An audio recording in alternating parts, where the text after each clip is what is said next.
Hey guys, I'm Sol from Mashable and I'm here to tell you everything about Korean skincare.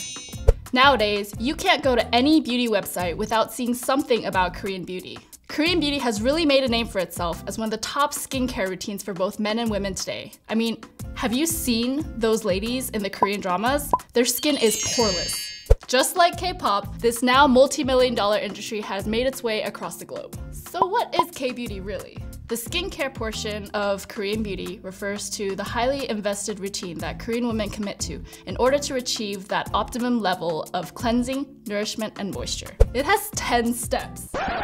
It includes an oil cleanser, a water-based cleanser, exfoliator, toner, essence, treatments, sheet mask, eye cream, moisturizer, and sunscreen. Whew! I know that sounds like a lot, but you don't have to use all of it. I definitely don't. Who really has time for that? Today, I'm gonna introduce you guys to some of my favorite K-beauty products that I use every single day. Disclaimer, I'm not endorsing any of these products in front of me, but if you guys are interested, I'll leave some links down below. All right, well, follow me to the bathroom. My favorite oil cleanser of all time is this one.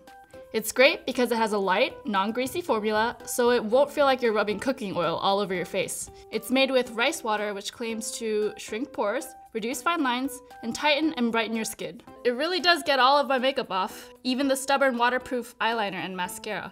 After I wash that off, I go straight to town with this foaming cleanser from Innisfree. It says it contains Jeju Bija seed oil, willow bark extract, and rose petal extract to deeply clean and nourish the skin. I really like it because it really cleanses my skin of all the remaining oil and dirt the first round of cleansing mist. Alright, now the fun part of K-beauty skincare, layering. First, we have toning. There are several reasons behind toning.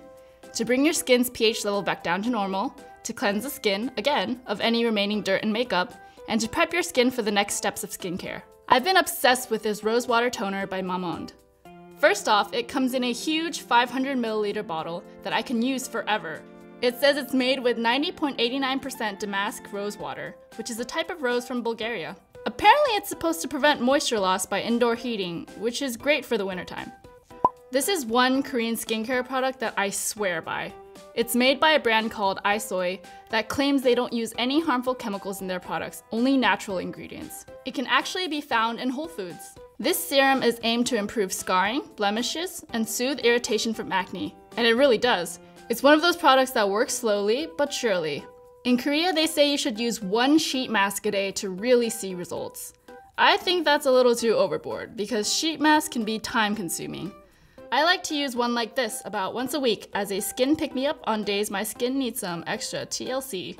Sheet masks are great because they are super packed with concentrated formulas to help target a specific skincare need. Since my skin's feeling a bit dry, I use this hyaluronic acid one to help moisturize my cells from deep within. I have yet to find an eye cream that does anything for my dark circles. I honestly gave up trying to even look for one and just settled for one that keeps my wrinkles at bay. It's supposed to provide abundant moisture and nourishment deep into your skin. This moisturizer is actually not made by a Korean brand, but it's the top seller amongst Koreans, so I still consider it part of K-beauty. It's made for dry and sensitive skin, hypoallergenic, and scentless. I think it's comparable to something like CeraVe or Cetaphil. It's a great moisturizer for my skin because it's not greasy and I feel it working the moisture deep into the layers of my skin. If there's anything you should get into the habit of, it's always wearing sunscreen. Rain or shine, sunscreen is your ultimate weapon against all skin problems in the long run. It's the real reason behind Korean women's wrinkle-free and blemish-free skin. Asian don't raisin because they wear sunscreen. I recommend something like this sun gel I use. It's moisturizing but not greasy and smells really good. Sun gels or Essence-type sunscreens don't leave that white cast on your skin because they are chemical sunscreens rather than physical sunscreens. Now that you've seen my routine, I wanted to learn more about Korean beauty from an expert. So let's call Janine Chang, a makeup artist and an esthetician, to see what makes Korean beauty worth the hype.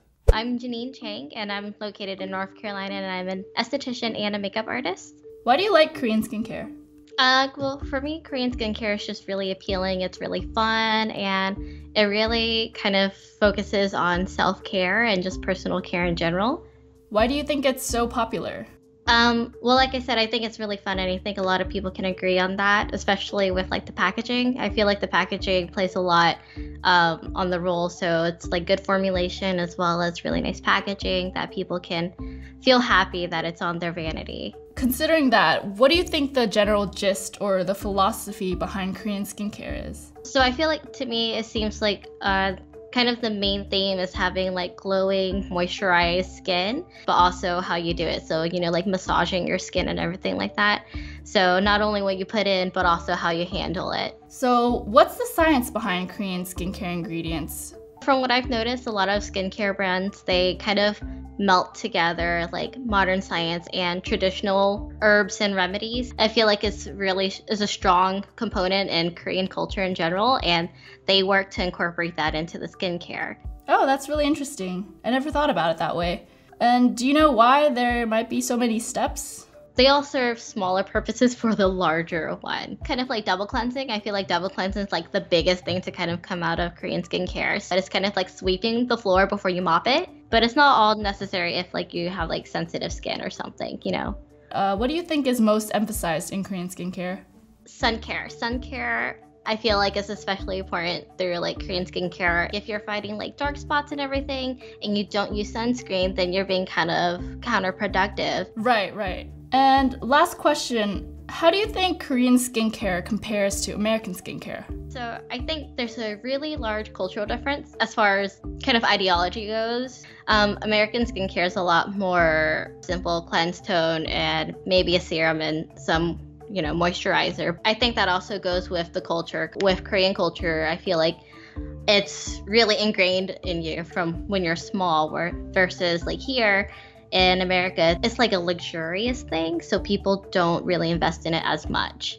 Alright, so I just told you guys everything I know about Korean skincare. I know the 10-step routine might be daunting, but just remember, you don't have to do everything. You can consolidate, like me. An easy way to get into Korean skincare is adding one step at a time.